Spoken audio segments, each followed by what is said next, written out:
Hey guys, my executive producers have decided that today I'm going to review Barbie and A Christmas Carol.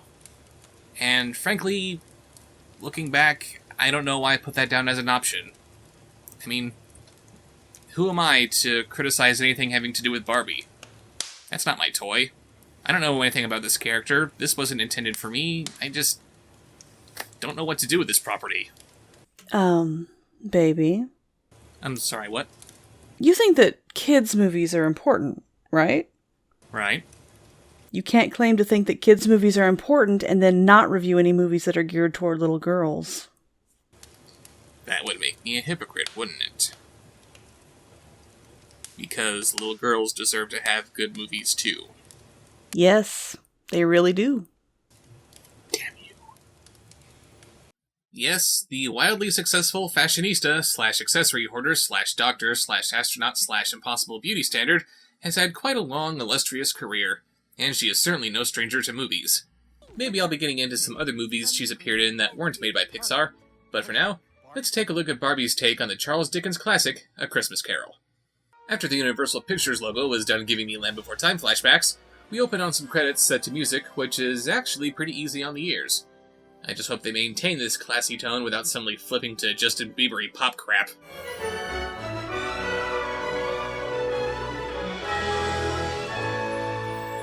Pink Christmas tree,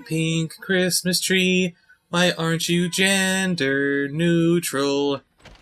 This pink Christmas tree belongs to Barbie, what a shock, who is looking for her little sister, Kelly. They're running late for a Christmas charity party, but Kelly just wants to stay home and keep Christmas in her own way like they've always done before. Since they're running late and time is of the essence, Barbie decides to tell a long and complicated story instead of just cutting to the chase and saying that Christmas is a time for giving, and there's no better way to do that than with a charity drive. She tells the story of Eden Starling, an opera singer in 19th century London, wrapping up her Christmas Eve concert. Oh, Christmas tree,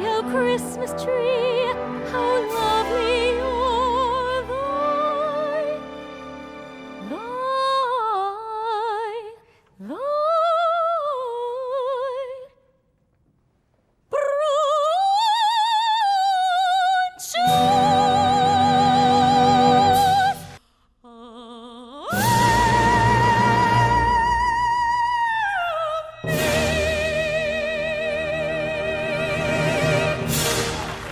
She sounds like she could be in Celtic Woman. I hate Christmas. Singing those insipid little carols every year. And now she sounds like some dude trying his best to sound like a widow girl. I think now would also be a good time to talk about the animation. It's okay, and the character models are pretty decent when you consider how hard it is to recreate the human form, but it's very flat. Maybe it's the colors, maybe it's the lighting, maybe it's the textures, but this does not look like a movie that was made in 2008. But spitting right in the face of this passable animation is Eden's cat Chazelwit. I mean, ugh. With the stretched out head, the human teeth. I don't think I've seen an animated film where the animators had an easier time realizing their human characters than the animals. By the way, guess who's gonna be here throughout the entire movie to provide comic relief? Huzzah! We cut to backstage, where we see Eden's entourage, including her costumer/best friend Catherine, making rather merry. Oh my goodness. I know we like to make jokes about balls hanging from Christmas trees, but is this really necessary? Or is this an attempt to balance things out a bit? Vaginas were hung on the tree with great care, in hopes that a Sibian soon would be there. Freddie, so when are you going to ask her? Anne, Nan, ask who? Come now, Freddy. We all know you want to ask Catherine out on a date. I'm no historian, but I would wager that nobody went on dates back in those days. Eden comes in to put a stop to the merriment and informs them that they're all working on Christmas Day. Excuse What? me, No. Holiday? No holiday? But it's Christmas! All twins are of a hive mind. You don't want to work on Christmas? You're not dedicated enough to this theatre? Fine. Stay home. But if you do, don't bother coming back. Ever. Say what you will about Scrooge, at least he had the right idea that you need your employees to come back after Christmas. keep your Christmas plans. Because you're going to help them out, or because, screw you guys, I'm going home? She tries to appeal to Eden about her lack of Christmas cheer, and I just figured out what's been bothering me about her animation. You'll notice that everyone else has a little highlight in their eyes, but Catherine does not. Usually when someone is done up so their eyes look dull and lifeless like that, the idea is to suggest that they have no soul. Shouldn't it be Eden who has to regain her humanity? Take down the trees, stop the carols, and get ready to work tonight, tomorrow, and all through the week. Anyone complains, anyone goes home, anyone breathes one word about Christmas, they're out, including you. Does everyone understand?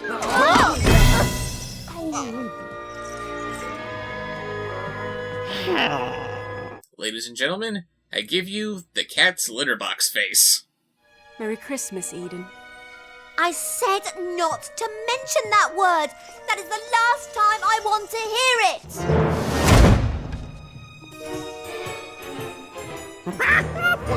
Christmas. Bah humbug. Lady, I get that you're supposed to be like Ebeneezer Scrooge, but don't rip off Scrooge's material. It just sounds awkward coming from you. Later that night, she gets a visit from her dead Aunt Marie, who, despite being wrapped up by the chains she forged in life, link by link, yard by yard, they don't seem to be giving her any kind of grief.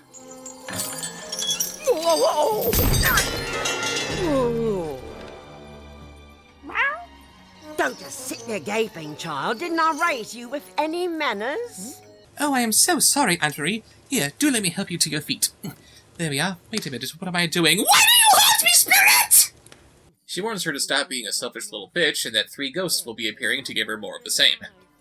Listen to them, Eden. If you're lucky, they'll help you change your life before you end up like me. Yes, and why is that a bad thing? All things considered, you look like you're enjoying your afterlife pretty nicely.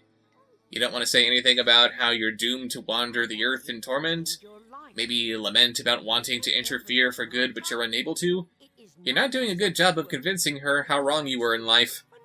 12 o'clock comes, and the first spirit to visit her is Tinkerbell acting like Sandy Duncan's Peter Pan? Who are you? Why, the spirit of Christmas past, of course. Didn't your Aunt Marie tell you I was coming? Ha ha! You're humongous.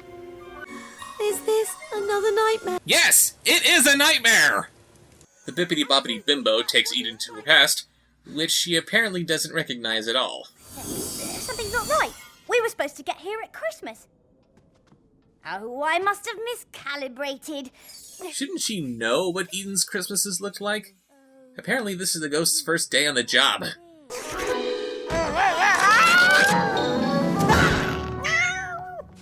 Oh, poor little kitty witty boo. Oh, the kitty witty boo.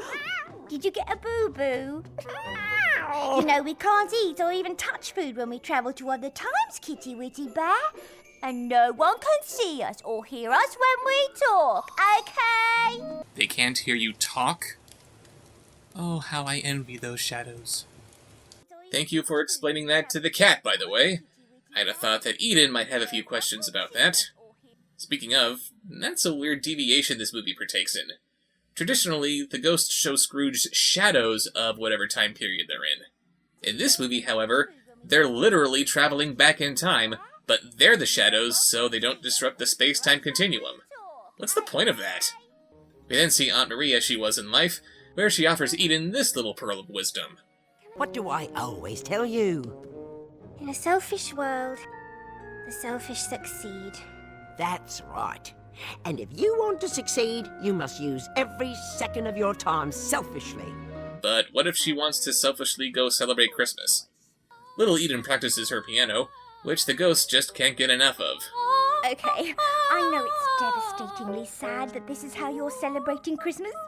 But I can't even tell you what a thrill it is to hear Eden's darling, the early years. I mean, am I lucky or what? You know, if any of the 3 ghosts should be fangirling over this, I thought it would be the Ghost of Christmas Present. He's always jolly, he loves everything in life. The Ghost of Christmas Past, if anything, should be apathetic and smug about the past that she's showing. Why, this can't be your Christmas. There's no trees, there's no presents, there's no decorations. Oh, wait. They follow past Eden to Catherine's house next door, and present Eden is not at all surprised by how, with a touch of the ghost's hand, she is suddenly upheld in more than this. Oh, hello, Snow Fonzie. Hey! They eavesdrop on Catherine's Christmas, and apparently her little dog is completely aware of their presence. I thought you said they couldn't see us. People can't. Animals are more sensitive. Oh, that's just great. The movie knew that I was coming, and now it's trying to cover up its own plot holes. This movie's taking my job! They took our jobs! They took our jobs! They took our jobs! They took our jobs! Oh, and look! It's the same Christmas tree from before. Apparently, hanging vaginas on trees is an age-old tradition in Catherine's family. They sing a song that Eden has specially prepared for the occasion. And you said you didn't bring gifts for anyone. What do you mean? I didn't. Your talent. Look how happy it made everyone. Seriously, this is the Ghost of Christmas Presents bit right here. He's supposed to show Scrooge how people are enjoying Christmas, while the Ghost of Christmas Past is supposed to talk about how Scrooge came to hate Christmas. Why aren't you laying on the bad memories, Ghost? Get your head in the game! Take me home. Now. Why? We're having so much fun. Ah, here we go. Time for Aunt Marie to lay on a little childhood trauma. Where is Eden?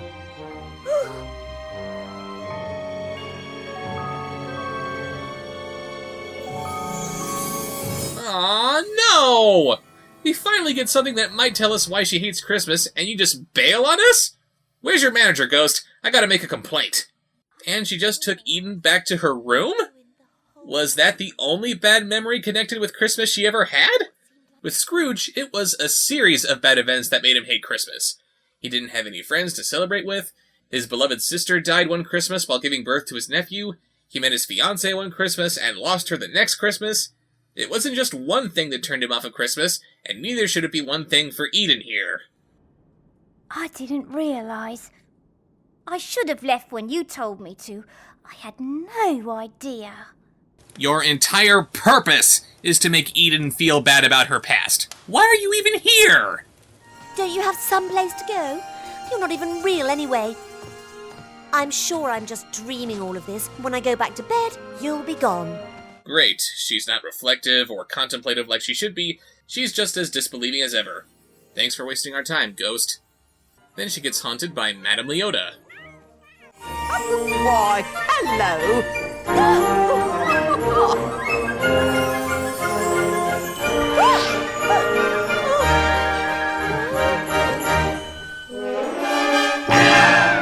Was that a little loud? No, it wasn't. You were supposed to wake up Eden by laughing like Santa Claus. You don't care how loud you are.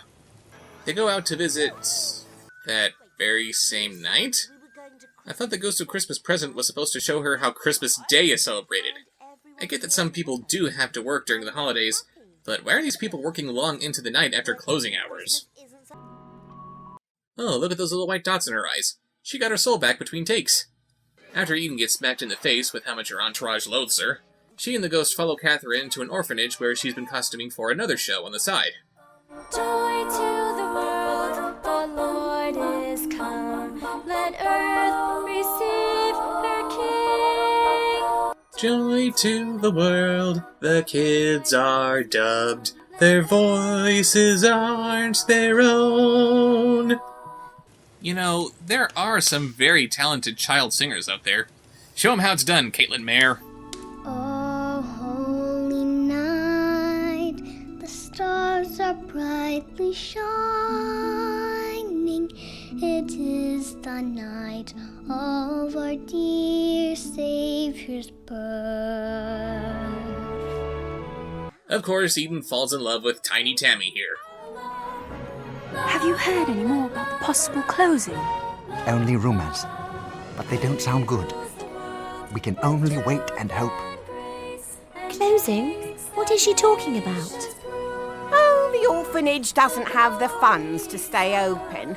Most likely they'll close it before spring. And where, pray, is the earlier scene where Eden suggests maybe they would be better off if the orphanage had closed before spring? But if If the orphanage shuts down, then what will happen to the children? Oh, they'll find their way, I imagine. Street urchins have for centuries. Of course, that's all a batch of humbug to you, right? Except she never referred to the homeless as a bunch of humbug, so that line has no punch. There needed to be an extra bit where she's yelling at her entourage, where she hears a knock at the door, and finds some orphans outside singing Christmas carols. She tells them to bugger off and says, "Orphans, they're all a bunch of humbug, the lot of them." You can't guilt her about something that she never said or did. She takes Eden back home after accomplishing nothing. Then the ghost of Christmas Hoodie arrives and wakes her up with a little reindeer coke. Seriously, what is she supposed to be? She's attractive, she talks, she's amiable, she carries some kind of staff thing. Is she Gandalf the Femme? Is she Eden's fairy godmother? What? Although mistletoe in the cleavage?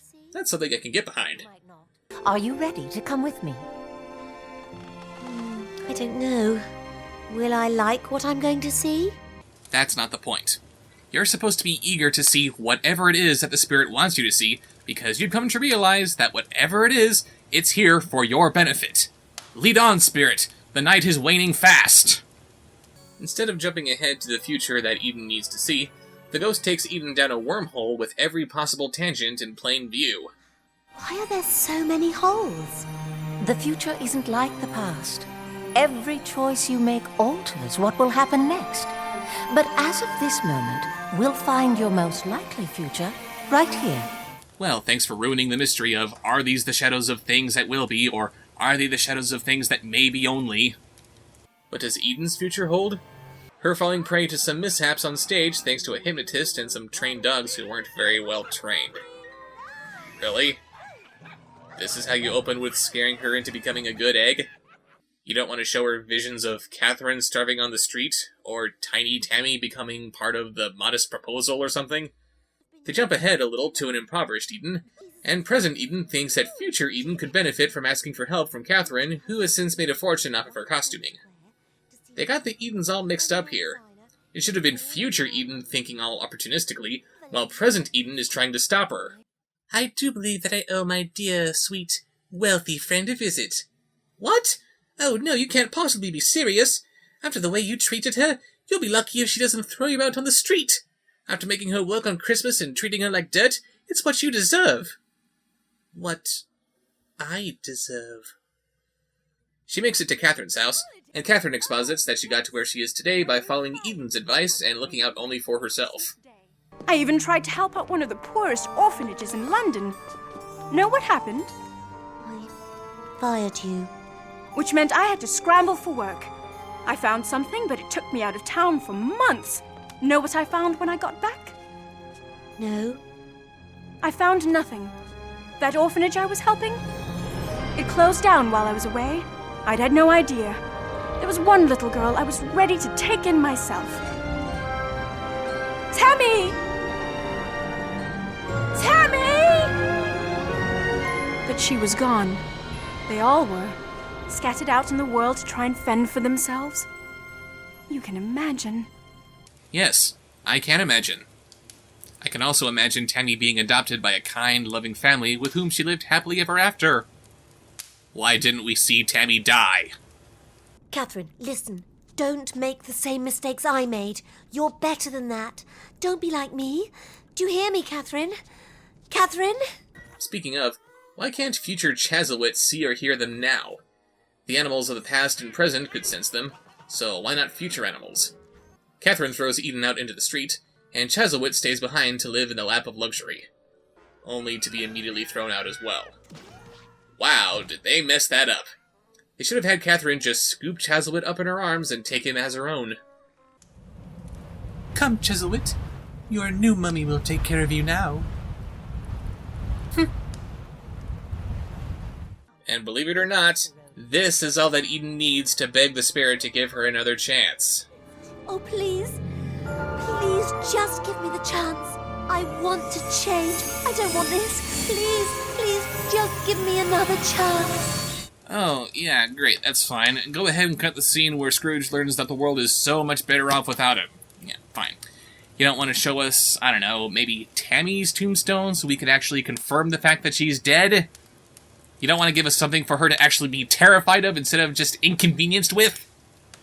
Now that she's back in her bedroom and her Christmas spirit is inexplicably reinvigorated, she goes to the opera to tell off her employees.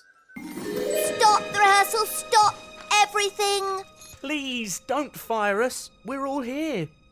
Okay, yes, maybe we're a couple of minutes late, but... Please let us keep our jobs. No, it's okay, it's okay! No, it's not okay. You're supposed to be enraged by how they all came in late, making them fear for their very lives. Then you backhand them with a raise in their salaries. It's supposed to show that you're aware of how much of a jerk you were, and now you're showing them the Eden that you want to be. Then she gives them a bunch of white elephant gifts. Okay, they establish that all the shops are closed, so she's not going to have a chance to find a wide variety of gifts that she can give them, but couldn't she give them something more meaningful instead of just the first things in her house that she could find? Maybe some makeup for their little clown friend? A set of matching combs for the twins? A hat rack for the magician's magic hat, along with some new hats, maybe? A brand new song for her dear friend Catherine? They say that it's the thought that counts, but what does it say when Eden didn't put any thought into this whatsoever?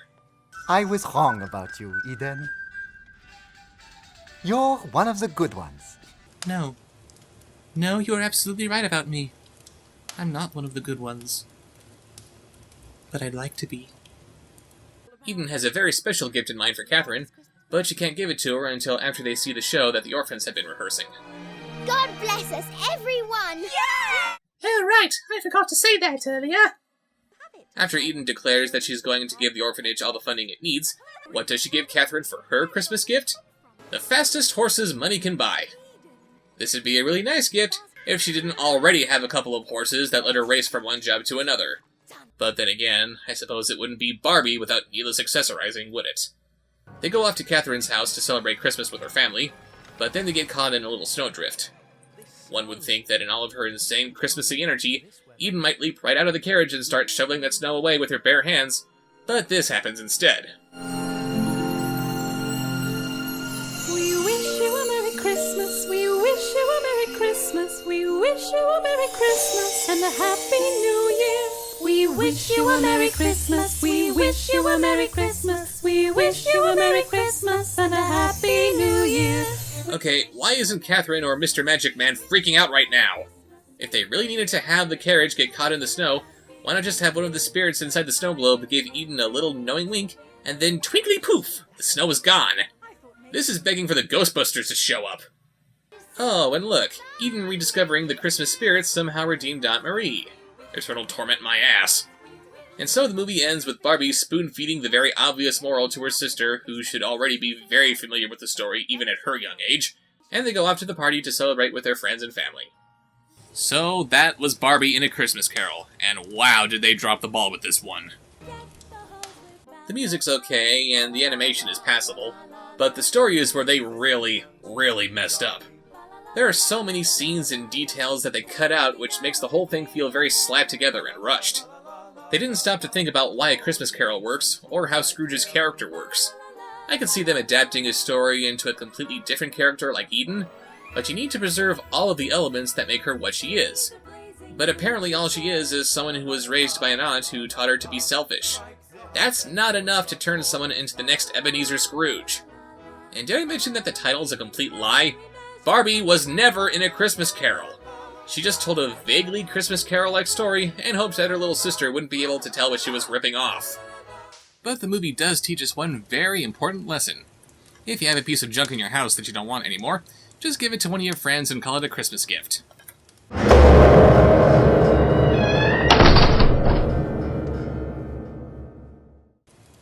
We only have one Christmas in July present left, so until then, stay frosty. Let's get this Barbie started. This is how we roll. I'm a Barbie girl in a Barbie world. Excuse plastic, it's fantastic with some chops in there. I'm Barbie everywhere, across the nation. Lamb is my creation. Come on, Barbie, let's go, Barbie. I'm a Barbie girl, give the tongues a twirl. Lamb and plastic, it's fantastic. Chops in Tupperware, impresses everywhere. Marination leads to salivation. Grab the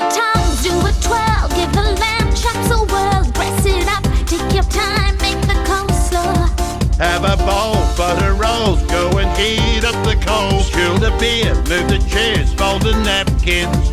You can munch, you can play, 'cause today's Australia Day. Oh, I'm a Barbie girl in a Barbie world. Plates of plastic are fantastic. Bring a plate to share, then whack it all in there. Refrigeration's good for preservation. Come on, Barbie, let's go, Barbie. Yeah. Aussie Barbie, lamb chop Barbie. Oh, the lamb chop, stop the Barbie. Yeah. Crank the Barbie, crack a stubby. Take that pork off your fork. Have some lamb if you please. Try a rack or a chop off the plate on your knees. Come jump in, be my mate, as the chops marinate. Let's cool down, splash around, wet the budgies. You can touch, it's okay. You can say the chop is yours. You can munch lamb all day. You can say, please pass the sauce. I'm a Barbie girl in a Barbie world. Food is plastic, it's just drastic. Lamb just great as hell. We Barbie everywhere. It's celebration of the Aussie nation. Well, Barbie, it's un-Australian to eat anything else on Australia Day. You know, it makes sense. I'm Sam Kikovich.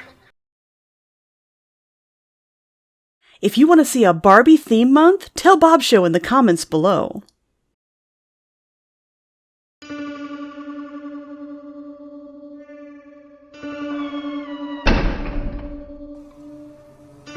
Subscribe, like, follow, comment.